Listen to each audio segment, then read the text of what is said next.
this for Ken so that if he likes it, he can use it later, as we do for all of our guests that are candidates for office. All right, here we go. Ken, welcome. All right, do that again. Yeah, one more time. I'm back to the board. Good morning. It's good to be here. It's glad. Appreciate the invitation. Appreciate you coming out this early in the morning. Appreciate the donuts. Jeff does anyway. Oh gosh, yes, they were fresh, Tom. Fresh. I thought you might enjoy those. They were real good. Ken, tell me. I ask the same questions to everybody that comes in that's running for office, but why do you want to be city councilman at large? Well, that's a good question, Jeff. And as most everyone knows, at the end of 2016, I retired from what wound up being a 40-year career here in the city of Cleveland. On graduation from Tennessee Wesleyan in 1976. Had everything going your way. Had everything going my way.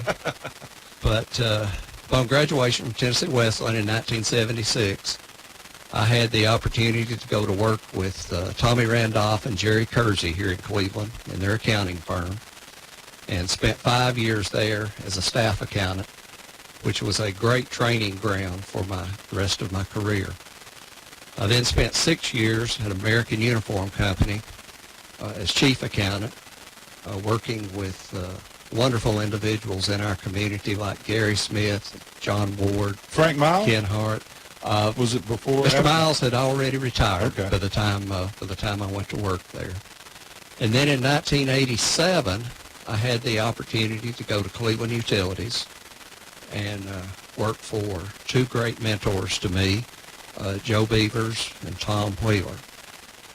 I remained in accounting management at Cleveland Utilities for the next 26 years. And then the last 3 years of my career, upon the retirement of Tom Wheeler, was named general manager of Cleveland Utilities and remained in that position until I did retire in late 2016. That's 40 years of experience. That's 40 years of experience in my hometown. And I believe there's value to that 40 years of experience. The last 29 years of my work at Cleveland Utilities, I worked closely with the City Council numerous times on budgets, capital projects, bond issues, and all that experience I think has value. And now that I am retired and I have some time to give back to the city, I feel like it's an opportunity for me to use that experience to continue this good path that our city is on. I think I have something to offer. My qualifications, as we said earlier, I was an active CPA from 1979 to 2016. I became inactive at retirement. That has value, and I want to use that experience and that value for the betterment of our community. Well, that's great. And I think I met you for the first time back years ago. I used to be the next door neighbor of your lovely wife. You did? Right there on Georgetown Road.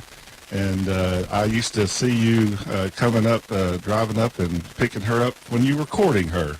You did? I remember meeting you there in the driveway once or twice or several times, and the Mizels lived right next door, and your wonderful wife, Diane, lived there we were neighbors for many, many years and played out in the yard. There's a house there now, but there was an empty lot next to their house, and we used to play all kinds of games, baseball, football, kick the can, save the country, all these games that we used to play out there and had a great time. Diane, I first met Jeff in 1970, and we were married in 1973, and we'll soon celebrate our 45th wedding anniversary. How about that? That's wonderful. That's a wonderful example. Wonderful. Yes. Yes, you spend a lot of time at 2006 Georgetown Road. I was 2008, right next door. Yeah.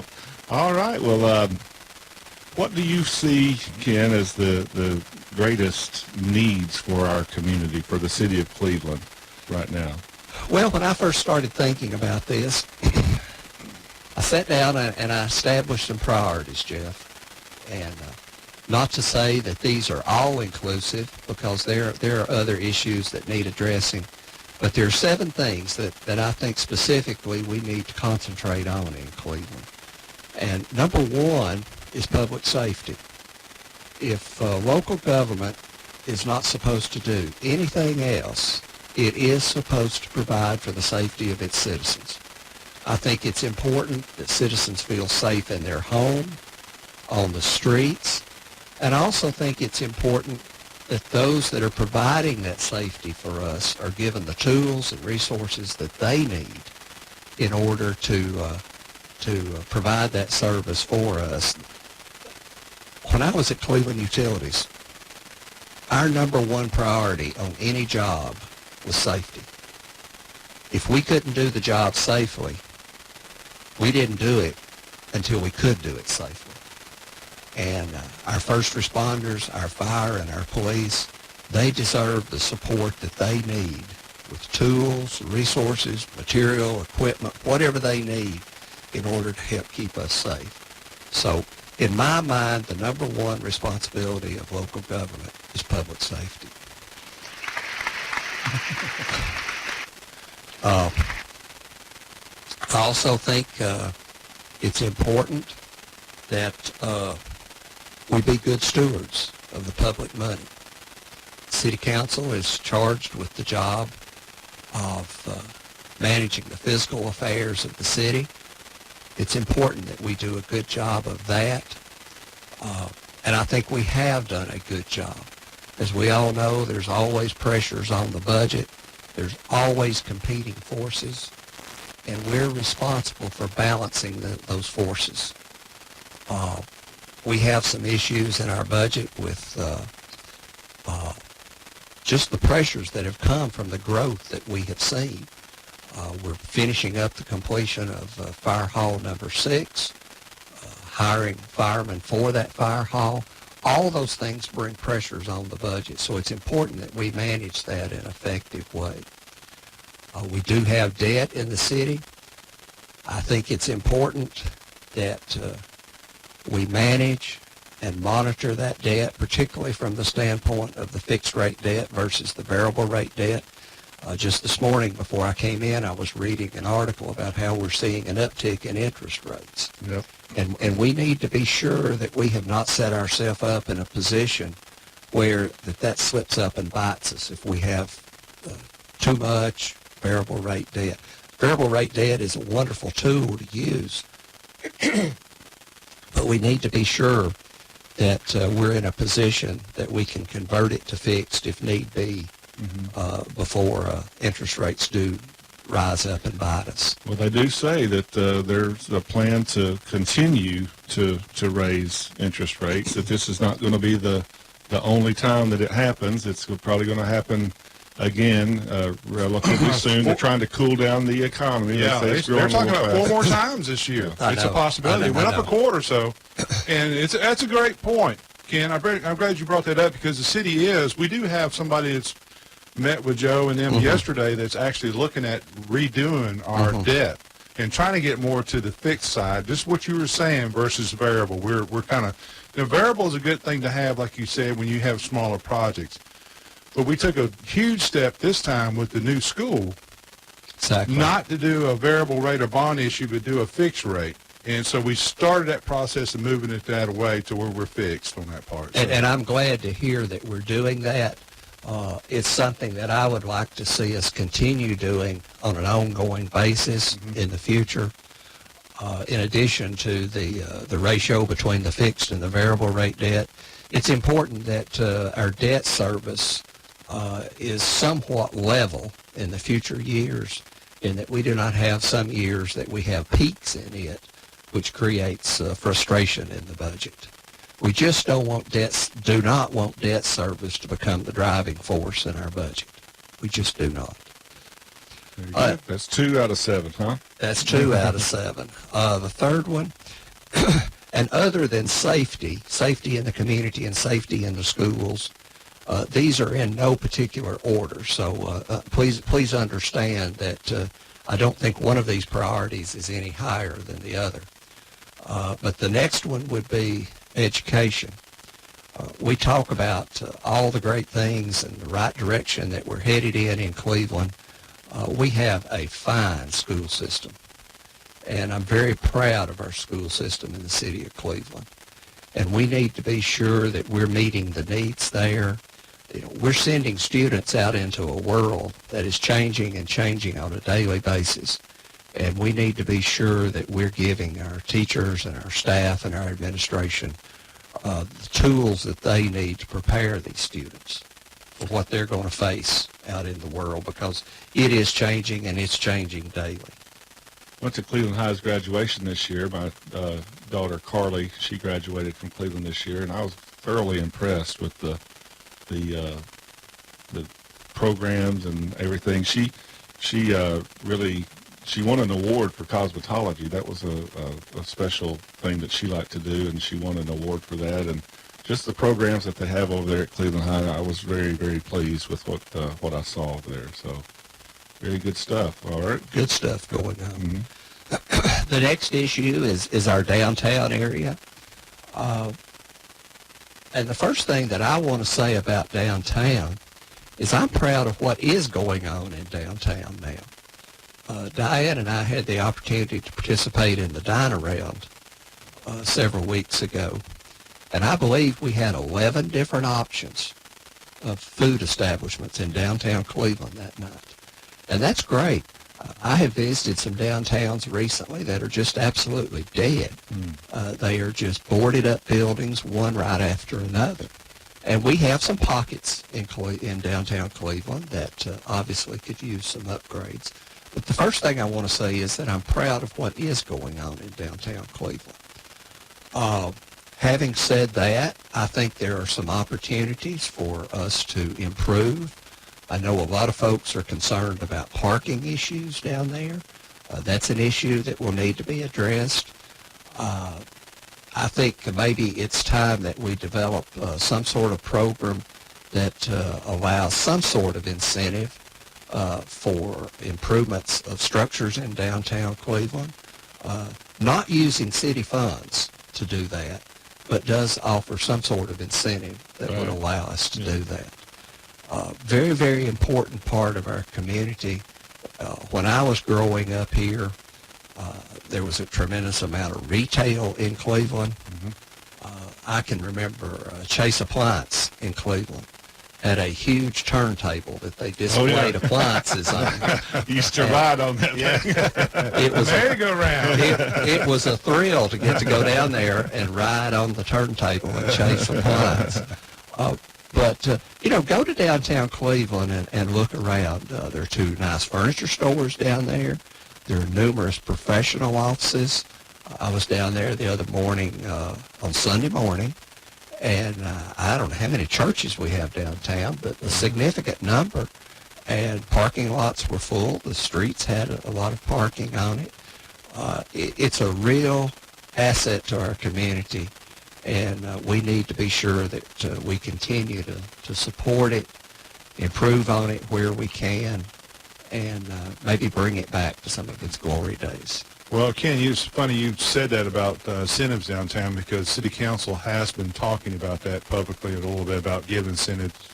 If it's tax money used in that one block, what they pay can be used back to that one area, or give tax incentives to get some way to get people downtown to invest downtown. So we are currently talking about that. We haven't got any game plan laid out, but we're currently talking about that. I think I might like to see some kind of program that allows tax pilots on improvements to structures or buildings in a certain area. And the important thing about pilots, and I think there may be some misunderstanding about this, but on a tax pilot, you do not give up anything that you presently have. You just forego for a number of years anything that you might gain by allowing that. And that may be just the incentive that allows an owner to move forward with some rehab work and modernization of some buildings. 5 or 10 years, you hold your taxes at that level, you don't go up. It just holds to that level. That is correct. And I think that's what's misunderstood sometimes, is that you're not giving up anything as a result of that. Probably, other than being asked why I wanted to do this, Jeff, the one question that I've been asked more than anything is, what are you going to do about traffic? Well, that's an issue that I know was present when Tom was running, and it seems to be a ever-present issue, especially for a growing community. I mean, we're growing, and we have some growing pains, and traffic is definitely one of those areas that you see it and feel it the most. That is correct. And having come out of the utility business for almost 30 years, the one thing that we were always mindful of is that infrastructure reaches its capacity at some point in time, whether it be an electric substation, whether it be a water line or a sewer interceptor, it reaches its capacity. Well, the same thing happens with roads. And I think we've probably, in a number of areas in our community, reached our capacity on the roads that we have. I'm old enough to remember when we used to call Keith Street the Keith Street bypass. You hardly ever hear it referred to as the bypass anymore. No. So I think what we're going to have to do is first look at intersection work, and I'm so happy that there's 13 projects, I believe, on the board. Tom, Correct, there is. That are going to address some intersection issues. We have a number of storage lanes, something as simple as a storage lane on an intersection that might hold 3, 4, 5, or 6 cars now. We may need storage lanes that can hold 18 or 20 cars, because the 3 or 4 will get out and the traffic is backed up in the other lanes, and the people that are wanting to use the storage lane can't get to it. So I think we're going to have to look at doing some more intersection improvements. I think the time is here, and it may already be past time, that we look at maybe some more road construction projects. Yeah, east and west corridors, we lack on that. You're exactly right. We need to look at property. I've asked Joe that, too, in the city, to look at property that maybe we can acquire, maybe a road 15 years or 10 years down the road. But when the neighborhood goes in, it's hard to put a road through a neighborhood. That's right. I mean, That's so right. you've got these corridors you need to really pick out and say, okay, this is going to be a road maybe 7, 10, 15 years down the road. But we need to inquire and start looking at those things. We do. And I often think back about the condition we would be in had we not moved forward with Huff Parkway when we did. Oh, yeah. Think about that. What we would not have. We wouldn't have a Target. We wouldn't have all that revenue coming in. We wouldn't have a Lowe's, a Home Depot, all the restaurants down through there. Look what that's generated. And look what the traffic would have been on 25th Street. Yeah. 25th Street would have been a parking lot. The city did Paul Huff. That's a city road. That's correct. That's a city-owned road. So they did it. And you spoke about the projects. One thing I too want to let the listeners know that we're spending over $9 million on these road constructions. We're talking about 13 of them. The city it's a grant we're doing, but so the city is obligated for about 3.3, I believe it is. And the nice thing about it is we're going to pay as we go. So we have the funds to do that, and funds to do these things, and not to bond it and do what we did, because what we did a couple of years ago, we put ourselves in a position to get these things done to save the taxpayers money in interest. So I'm excited about that. But it's important that we plan. Yes. One of the processes that we went through at Cleveland Utilities each year when we were preparing our budget, we never just looked 1 year into the future. We would look 1 year into the future for the next budget to be approved, but then we would look an additional 9 years out. And it didn't always work out that way, but what it did do in many instances, it eliminated the surprises on capital projects. We tried to think forward at least 10 years on those. And I think it's important that we do that as a city, both for schools, roads, different infrastructure requirements that the city has. If you need a 16-inch water line somewhere, you can't wait till the day before you need it to start planning for it. You have to do that in advance. Right. And we need to do that citywide, I think. And just when you get everything laid down and done, along comes the state and you have to move it. And That is correct. We've done that a few times. We've done that a few times. Georgetown's one, right? That's going to be a big project. But you know, just things like I mentioned, the storage lanes, there are areas we need additional left turn lanes. We have single left turn lanes that are turning into 2 lanes once you go through the turn. You know, you just think if you had another left turn lane there, you could get twice the number of cars through in the same period of time. And I just think it's important that we look at all of our major intersections in town and use some professionals, use some traffic consultants if need be, but use some professionals to look at those and study those and see what could be done for immediate improvements. That's good stuff. Infrastructure is always it's an issue. It's an ever-present issue. It's going to be one that will be around when you're if you're elected, while you're elected, and after you're elected. But It's not going away. It's not going away. And I remember going down Key Street. You go from one side of town to the other in a few minutes. Now it takes you during some times 15, 20 minutes. It's just frustrating for people, you know, that the congestion. But that's part of growth. and we complain about that, Tom. But Yeah. then we remember Atlanta and what it's like down Yeah, there. go to Atlanta. Taking an hour and a half or 2 hours to get back and forth to work or whatever. But as I said a while ago, I've been in some other communities that their downtowns are dying, their outlying areas are not seeing any growth. Those folks would really like to have a traffic problem because their tax base is just eroding. Absolutely, yeah. Yeah. Do you have a vision for downtown? You're personally yourself, can you see the downtown being a prosperous place where people want to come and visit and dine and stuff? I can. Just this past weekend, we were in North Carolina for an event in our church, and we visited a downtown, and it was busy with retail. It was busy with eating establishments. Now, it was in a little bit more of a resort area than we are, and I think that probably accounts for some of that. Yeah.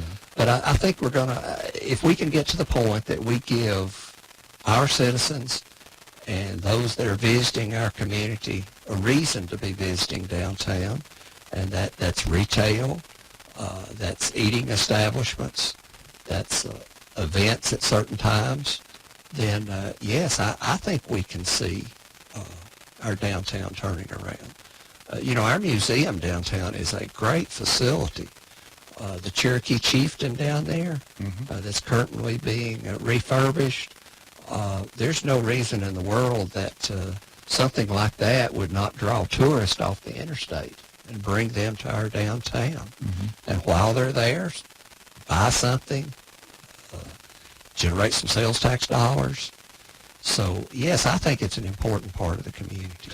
Well, speaking of east-west corridors and infrastructure in downtown, how about an exit and a road improvement down Harrison Pike all the way to the interstate and back? Yeah, that's that exit. That's at exit 23 there. It would be. And, you know, if we had something like that, I know Mayor Rowland's been fighting that for 25 years. If we had something like that, you know, we are the corridor for the Ocoee River. And if you get them coming through there, you know, they have to come to bypass and go to 64. But if you come downtown or stay down there and come downtown, we've got an opportunity. We've got something we can market, you know. We do, and that's the benefit that I'm talking about when I mentioned long-term planning.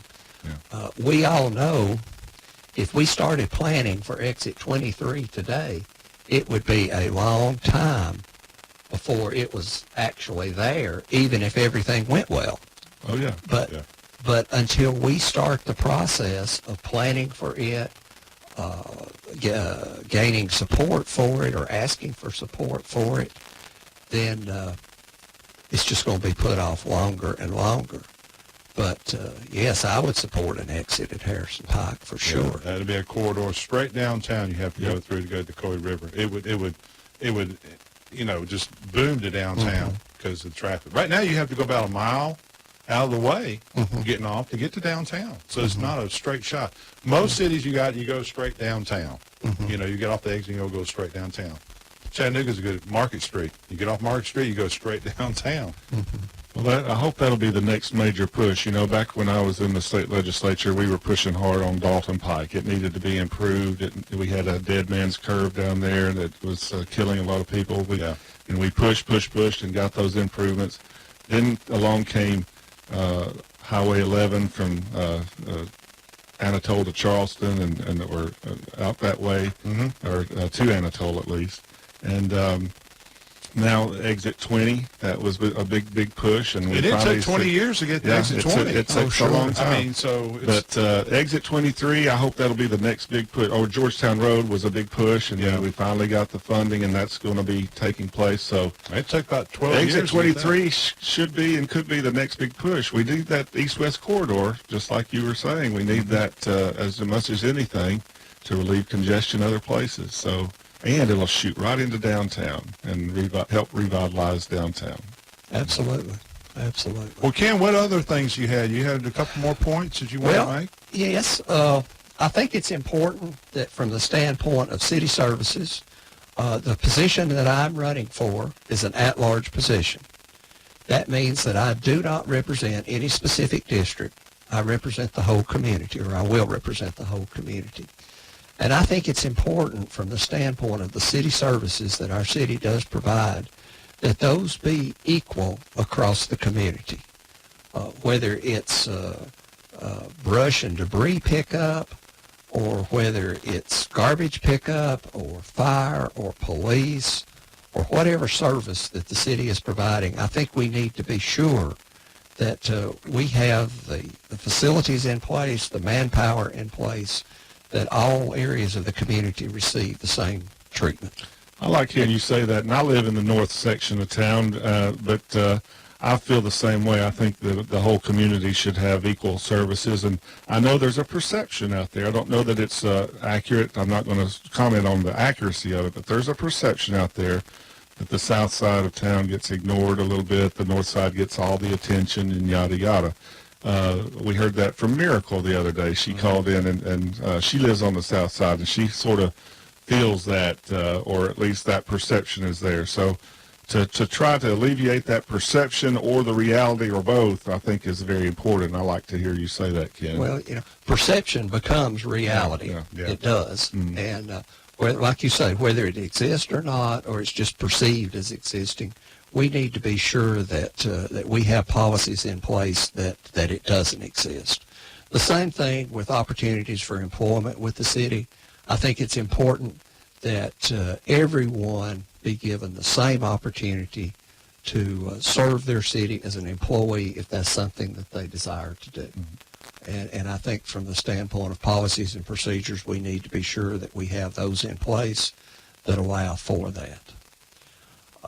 The last issue that I would bring up has to do with the appearance of our city. Now, Tom, you and I have had this conversation. Yeah, and I've had discussion also. We're supposed to be moving on that too. Major corridors. You only get one chance to make that first impression. Yes. And when we talk about wanting tourists to come off of the interstate, to come into our community, to buy their lunch, to spend money any way, and generate sales tax revenue, we want to give them something that appeals to them. And I think it's important with our interstate interchanges that we keep those looking good. All of our city-owned facilities, I think it's very, very important that we maintain those in such a way that our slogan, "The City with Spirit," that there's pride in the city with spirit. And so many times just how we maintain our roadways, our medians, our sides of the road, our facilities, our buildings, it's very, very important that we send a good impression, not only to our own citizens, but to those that are visiting us. When I visit different communities, I have this thing that I do, and it whether it's right, wrong, or indifferent, I immediately form an impression about a community, about how they maintain their fire hydrants. You go in, Clean utilities, that's important. that is important, and I'm not talking about how they maintain, how they function, but I'm talking about how they maintain, how they look. Yeah. And we have over the years had this discussion at Cleveland Utilities, and we've had some programs they're very difficult to keep the paint looking good on them. But if you go in a community and you look at fire hydrants that are rusty, that are corroded, that are peeling, you think, my goodness, if that's how they maintain what we can see, how are they maintaining what we can't see? Right. So I just think it's important that we do everything we possibly can to keep the appearance of our city top notch. Yeah, I think first impression means a lot. Like you said, we've talked before about that. It's just like driving up somebody's house. You know, if it's manicured, it's mowed, the hedges are done, the outside first impressions, you say, well, this is a great thing. Even when we eat, when you put food down front, if the presentation's good, you're sold. If it's not, it's not going to be a good first impression. So I agree with you. It goes back to your planning again. You've got to plan that in advance. I mean, I know that 25th Street, lined with the crepe myrtles, that's starting to really look good, you know. Yeah. But it took time to plan that, and now they're growing. They're really going to be a great impression on people that come into our community. They are, but the important thing is that when we do something like that, we maintain it. Maintain it. That's right. Yeah. Well, look across from Lee. Look at Lee's grounds, and then look across from Life Care on 25th. They took that over and house done. Mm-hmm. We need to have something like that. Mm-hmm. We need to. You know, they take pride. It's just like you It's said, pride. and I like what you said. Spirit and pride. I think that's. You know, if you get on, I hope that's what you'll drive. I think it's something that the city employees and everybody can get behind, is take pride in what we do. And here again, we need, we need to do that community-wide. we have other areas in our community that have not received the crepe myrtles in the median. Right. And we need to be sure that we're not favoring one area over the other. We've got a lot of intersections and exits off of the APD 40, you know, that people see and make impressions on our community. That's all they see. A lot of people get on APD 40 and they never really hit downtown or the north side or whatever. They're going to the river and they're coming back through. I mean, those impressions on APD 40 are important too. I was impressed years and years ago. Diane and I were traveling, and we spent the night in Montgomery, Alabama. Little different climate down there, but we came across an area that had crepe myrtles that were probably 30 or 40 years old. They had been maintained beautifully. They had the beautiful trunks on them. Right. And it was just a matter of how they had been maintained over the years. Right. So we've got to be careful when we do these projects that we don't do them and then forget about them. That's right. Well, Ken, we're coming up on top of the hour right here. Okay. Get It's ready been a to great close. visit with Yeah. you, Ken. We're glad you came in. Let the listeners know how they can contact you or how they can get involved with your campaign or whatever. You've got some information you want to share? I do. We have a website. It's called Web on a website. That's like two. That's We like have a two mugs. website. Web on a website. It's like two mugs with a mug. Well, actually, there's going to be three. It's called winwithweb.com. Okay. www. www. Whoop whoop. I'll give one of my daughters credit for that. They came up with that. We do have a Facebook page, Ken Webb for City Council.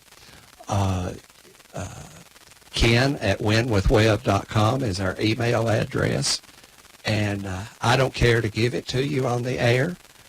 My phone number is 423-280-8658. If someone has a care or concern that they'd like to discuss with me, give me a call. Yeah, and If they you get will. on there, And believe me, they they'll give will. you a city phone, and they will call you.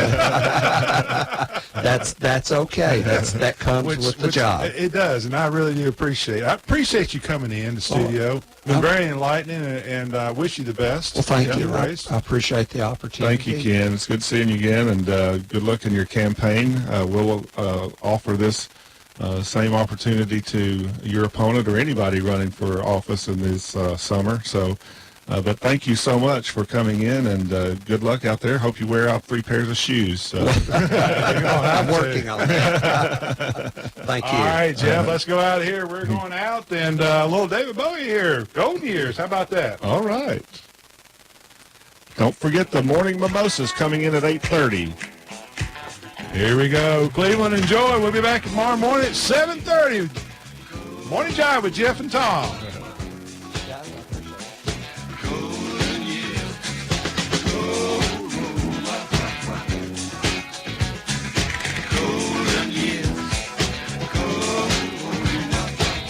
Don't let me hear you say life's taking you nowhere.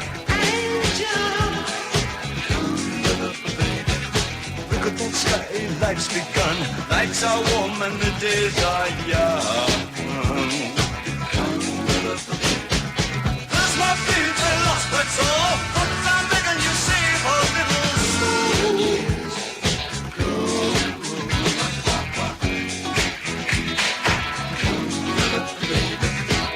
Last night they loved you, opening doors and pulling some strings. Angel, then walk luck and you looked in time. Never looked back, walk tall.